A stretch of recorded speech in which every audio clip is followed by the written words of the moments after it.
좀 다음 기회에 감사합니다.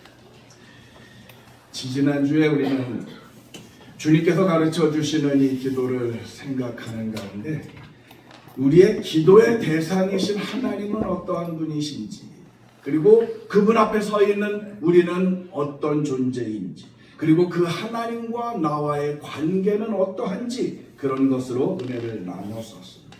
오늘은 이 뒤를 이어서 기도의 내용을 가지고 은혜를 나누고자 합니다. 오늘 본문에 나오는 주님이 가르쳐 주신 기도에는 7가지 제목의 간구가 나오는데요. 그 중에 앞에 3가지는 상향적 기도라고 할 수 있겠죠. 그리고 뒤에 나오는 4가지는 하향적, 우리와 세상의 관계에 있어서의 기도의 내용입니다. 근데 예수님께서는 하나님의 나라, 하나님의 이름, 이런 상향적 기도를 먼저 하라고 하셨습니다. 첫 번째 우리가 기도해야 할 것이 뭐냐면, 무엇을 먹을까, 무엇을 마실까, 무엇을 입을까, 그런 것이 아니라 아버지의 이름이 거룩히 여김을 받으시오며, 이렇게 기도를 하라는 겁니다. 근데 여기서 아버지의 이름이 거룩히 여김을, 이런 이야기는 아버지의 이름도가 아닙니다. 오직 아버지의 이름만이 거룩히 여겨지게 되기를 소원합니다, 이런 뜻입니다. 거룩히 여김을 받으실 분은 하나님 한 분밖에 안 계시다 라고 하는 유일성을 강조하는 것이고요. 또 하나, 하나님의 이름은 당연히 거룩히 여김을 받아야 합니다 라고 하는 그런 내용입니다. 그럼 거룩이라고 하는 말, 상당히 많이 쓰기는 하지만 어려운 단어예요. 쉽게 얘기하자면 거룩이라는 것은 어떤 뜻일까요? 헬라어로는 이걸 하기오스라고 이야기를 하는데, 제일 근접한 이야기로는 구별한다라고 하는 그런 의미를 가지고 있습니다. 요즘에도 그런 집들이 있습니다만, 옛날에는요, 한 집안의 가장, 그 아버지의 것은 수저가 따로 있었어요. 밥그릇도 따로 있었어요. 다른 밥그릇에는 뚜껑이 없는데 가장의 밥그릇에는 뚜껑도 있었어요. 그래가지고 이것을 다른 아이들이나 다른 사람들은 사용을 못했습니다. 똑같이 같은 솥에서 밥을 해도 어른의 밥은 먼저 퍼서 구별을 했어요. 왜 그럴까요? 이게 공경한다라고 하는 그런 의미입니다. 바로 그런 걸 얘기하는 거죠. 하나님 앞은 구별되는, 하나님을 공경하는 그런 모습이라는 겁니다. 그래서 신앙이 깊은 사람들은 교회에 나올 때 될 수 있으면 옷도 구별해서 입습니다. 가능하면 좋은 거, 깨끗한 거 구별해서. 헌금을 드릴 때도 이왕이면 깨끗한 돈으로 헌금을 드리려고 애를 씁니다. 이처럼 구별한다라고 하는 것은 소극적 의미에서 거룩히 여긴다, 이런 의미가 될 수 있을 것 같습니다.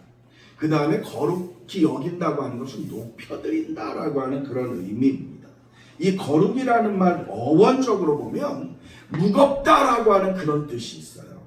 중하게 여긴다라고 하는 그런 의미겠죠. 하나님의 이름은 가볍게 그렇게 여겨서는 안 된다, 소홀히 여겨서는 안 된다라는 겁니다. 그래서 예수님께서도 너희들이 뭐 맹세한다 그런 거 할 때 하나님 이름 거기다 그런 데다 붙이지 마 라고 말씀을 하셨잖아요. 우리가 학교에서 배울 때 그런 걸 배웠어요. 국기 개양식을 하거나 하강식 할 때 애국가가 나오잖아요. 그러면 길을 가다가도 그걸 딱 보면 어떻게 해요? 쓱 보고서 에이 하고 가는 게 아니라 멈춰서서 거기를 향해서 몸가짐을 하고, 그리고 오른손을 가슴에 딱 대고 이렇게 정중하게 있어라 라고 가르칩니다. 이게 무슨 뜻일까요?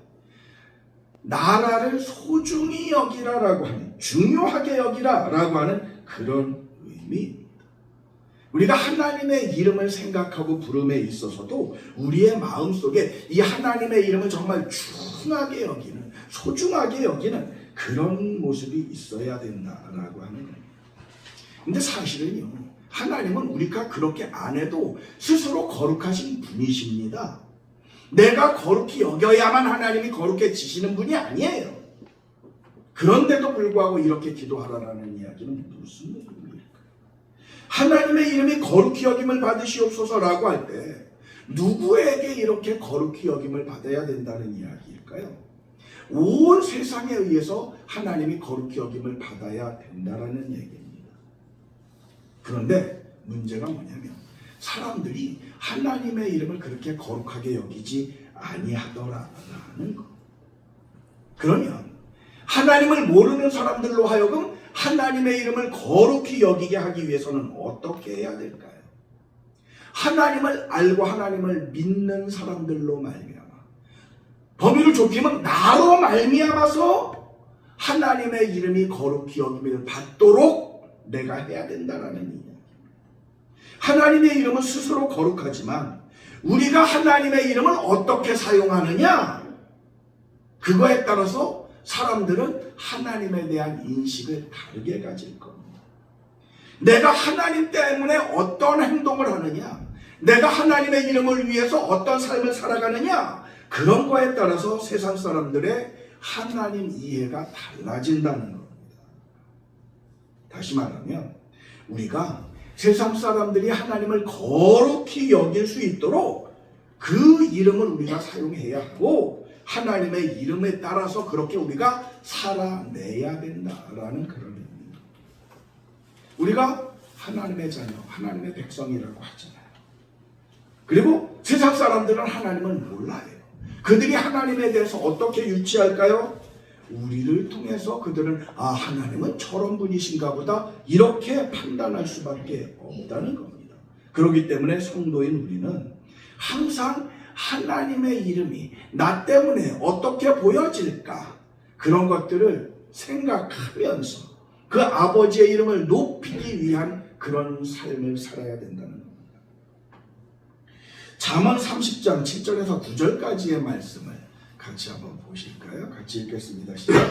내가 두 가지 일을 주께 구하였사오니 내가 죽기 전에 내게 거절하지 마옵소서. 곧 헛된 것과 거짓말을 내게서 멀리하옵시며 나를 가난하게도 마옵시고 부하게도 마옵시고 오직 필요한 양식으로 나를 먹이시옵소서. 혹 내가 배불러서 하나님을 모른다 여호와가 누구냐 할까 하오며 혹 내가 가난하여 도둑질하고 내 하나님의 이름을 욕되게 할까 두려워함이니이다. 사람들은 누구나 부유하게 살기를 원하죠, 이왕이면. 그런데요, 진정한 믿음의 사람이라면 무엇을 생각하냐면 소유의 많고 적음보다 먼저 하나님과의 관계를 먼저 생각한다는 겁니다. 그래서 행여라도 내가 가진 것 때문에 이게 하나님을 욕되게 한다라고 하면 차라리 없는 게 낫다, 이렇게 여기며 살아간다는 겁니다. 왜 그럴까요? 우리는 하나님의 피조물입니다. 하나님께서 만드신 세상에서 살아갑니다. 그렇다면은요, 세상과 나와의 관계가 먼저가 아니라는 거죠. 하나님과 나와의 관계가 먼저인 거죠. 나와 세상과의 관계가 근본이 아니죠. 하나님과 나와의 관계가 근본적인 것입니다. 그러므로 우리는 세상적인 것을 이루는 것보다 하나님의 이름이 높여지게 하는 것, 그게 우선이고 하나님이 기뻐하시는 것이 먼저가 되어야 된다는 겁니다. 그러면 그런 자세를 가지고 그런 생각을 가지고 살아가면 이 세상의 창조주이시고 나의 창조주이신 하나님께서 우리를 책임지시고, 우리가 하나님을 높이면 하나님이 우리를 높이고, 우리가 하나님을 존귀하게 여기면 하나님이 나를 존귀하게 만들어 주신다는 겁니다. 그래서 솔로몬이 그런 기도를 하는 겁니다. 너무 배불러가지고 교만하면 하나님의 이름이 욕되게 될 수도 있다. 또 너무 가난하면 그것 때문에 또 하나님의 이름을 욕되게 할 수도 있다. 그러니까 너무 가난하지도 않도록, 가난하지 않으려면 어떻게 해야 돼요? 열심히 노력하며 살아갈 수 있도록 그렇게 기도를 합니다. 또 조금 여유가 있으면은요, 내가 뭔데 하나님께서 이렇게 은혜를 주셔서 다른 사람에게 조금이라도 도움을 줄 수 있게 하시나, 그러면서 감사하면서 도움을 줌으로 말미암아서 하나님의 이름이 나를 통해서 거룩히 여김을 받도록 그렇게 하자는 겁니다. 그런 측면에서 그리스도인들은요, 선행을 해야 됩니다. 도와줘야 돼요, 힘겨운 사람을. 왜 그래요? 삶이 어려운 그 사람을 위해서 그런 것들도 있지만 또 나의 그런 삶을 통해서 사람들이 보고 하나님께 영광을 돌리기 위해서도 그런 삶을 살아야 된다는 겁니다. 마르틴 루터가 이런 이야기를 했어요. 하나님이 하나님 되게 하라. 내가 나에 의해서 하나님이 이렇게 되고 저렇게 되고 한다는 의미가 아니라 하나님은 지존하신 분이고 거룩하신 분이시지만 사람들이 그 모습을 모르기 때문에 내가 나를 통해서 그런 하나님의 모습이 드러나도록 하라라는 그런 의미인 겁니다. 다시 말씀드리지만 우리가 하나님의 자녀입니다. 그렇기 때문에 하나님의 이름과 나는 떼어지지가 않습니다. 그래서 내 삶이 하나님의 거룩하심을 드러내는 것이어야 한다. 바울 사도가 이런 고백을 했어요. 갈라디아서 1장 24절의 말씀을 보겠습니다. 시작. 나로 말미암아 하나님께 영광을 돌리니라. 돌리게 하라는 게 아니고 사람들이 나를 보고 하나님께 영광을 돌리더라라는 이야기입니다. 그렇다면 나를 통해서는 하나님이 어떤 영광을 받으시나요? 누구에게? 우리가 잘 아는 쇼팽이 20살 때 프랑스로 유학을 가게 됩니다. 음악 공부를 더 하기 위해서. 그때 그 아버지가 이런 부탁을 했다고 합니다. 너는 폴란드의 자랑이 되어다. 아들의 마음속에 나라 사랑의 마음을 심어주었죠. 그의 스승도 아주 훌륭한 분이셨던 모양입니다. 떠나는 쇼팽에게 조그마한 은으로 된 컵에다가 흙을 담았어요. 담아가지고 잘 포장해서 주면서 어디를 가든지 조국을 잊지 말게.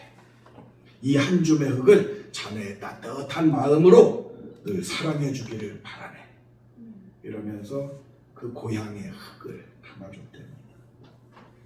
그래서 그는 공부하다가 힘들 때가 많잖아요. 그때마다 이 컵에 있는 자기 조국의 흙을 보면서 그래 나는 폴란드 사람이야. 폴란드의 이름을 더럽히지 말아야지. 그래가지고 더 힘을 내고 어려움을 이겨내고 위대한 음악가가 됐습니다. 불행히도 그는 38세의 젊은 나이에 세상을 떠났습니다만 누구보다도 자기 조국 폴란드의 이름을 높인 사람입니다. 그리고 그가 죽을 때 이런 유언을 했다고 합니다. 폴란드의 흙이 담긴 이 컵을 나의 무덤에 함께 묻어주십시오.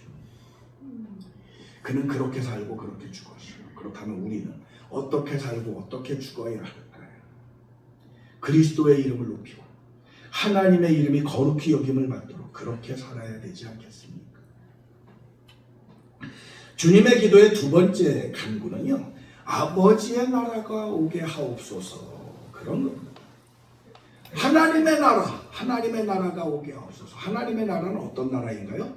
하나님의 나라는 하나님의 통치가 이루어지는 나라가 하나님의 나라입니다.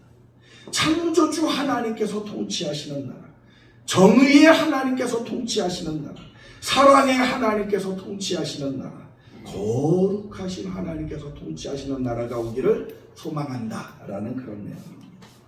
여기서 하나님의 나라라고 하는 것은 이중적인 의미가 있는데요. 하나는 이 땅에서 이루어지는 하나님의 나라가 있습니다. 그리고 영원한 하나님의 나라, 우리가 이 땅에서의 삶이 끝난 다음에 갈 그 우리의 영원한 본향 천국이 있습니다. 그리고 이 땅에서 이루어지는 하나님의 나라라고 하는 건 사실은 완전하지는 않고 불완전합니다. 그리고 영원한 천국의 모형이기도 합니다. 그래서 이 땅에서의 천국의 삶을 산 사람이 우리의 본향 영원한 천국에 가게 됩니다. 아까도 말씀드렸습니다만 이 세상은 누가 만드셨어요? 하나님. 인간도 누가 만드셨어요? 하나님. 그 모든 것은 누구의 소유예요? 하나님의 소유.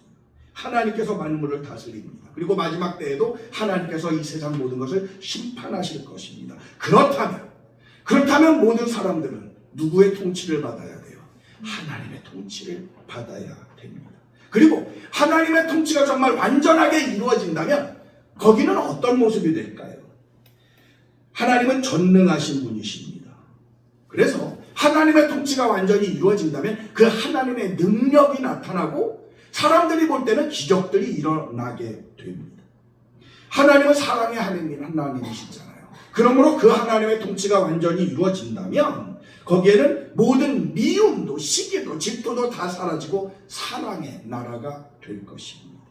또 하나님은 화평의 하나님이십니다. 그래서 하나님의 통치가 이루어진다면 모든 분열도 다툼도 전쟁도 그치고 오직 하나님의 평화가, 샬롬의 평화가 이루어질 것입니다. 그리고 하나님의 통치가 이루어진다면 모든 고통도 절망도 어둠도 다 사라지고 참된 안식과 소망과 진리만이 가득하게 될 것입니다. 그런데 문제가 뭐예요? 많은 사람들이 누구의 통치를 받나요? 육신의 정욕의 통치를 받아요. 안목의 정욕의 통치를 받고 이생의 자랑을 향한 유혹의 통치를 받아요. 하나님을 떠나서 죄를 짓고 나니 죄의 통치를 받습니다. 그 죄로 말미암는 형벌로 인한 절망의 지배를 받아요. 죄의 권세에 붙들려서 죄의 세력의 지배를 받게 됩니다. 그래서 죄악의 어둠 속에 그리고 죄악의 두려움 속에서 살아갑니다. 그러한 때 주님께서 가르쳐 주신 기도, 하나님의 나라, 아버지의 나라가 오게 하옵소서. 이 기도의 의미는 뭐냐면 모든 사람들이 이런 죄의 노예에서 벗어나서 하나님의 자녀됨을 회복하게 하옵소서라고 하는 그런 기도인 겁니다. 근데 이게 될까요?